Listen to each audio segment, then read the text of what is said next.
Lorsqu'un bien immobilier est vendu en vente en l'état futur d'achèvement, il doit être livré conforme aux engagements contractuels. Mais que se passe-t-il si l'immeuble livré ne respecte pas ses engagements, notamment pour la façade? Un arrêt récent de la Cour de cassation rappelle une règle essentielle: le vendeur en VFA engage sa responsabilité contractuelle si la façade livrée n'est pas conforme à ce qui était prévu, même si les travaux sont réalisés après la livraison. Dans cette affaire, un syndicat de copropriétaires découvre après la livraison que la façade de l'immeuble n'a pas été traitée conformément à la notice descriptive. Les points litigieux: le ravalement a été réalisé après la livraison, hors délai. Le traitement prévu à la chaux n'a pas été appliqué. Face à cela, les copropriétaires assignent le promoteur en justice pour obtenir une indemnisation.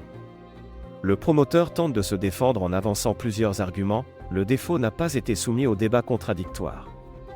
Rejeté. L'expertise judiciaire avait bien relevé cette non-conformité. Il s'agit d'un vice caché et non d'une responsabilité contractuelle. Rejeté. La Cour de cassation rappelle qu'il s'agit bien d'un manquement aux obligations contractuelles. Conséquence, la SCI Vendresse est condamnée à indemniser les copropriétaires pour le coût de la réfection de la façade. Cet arrêt rappelle aux promoteurs qu'ils ne peuvent pas livrer un immeuble dont certains éléments essentiels, comme la façade, ne correspondent pas aux engagements souscrits avec les acquéreurs. Acheteurs en VFA, pour éviter les mauvaises surprises, soyez vigilants dès la signature du contrat. Vérifiez la notice descriptive.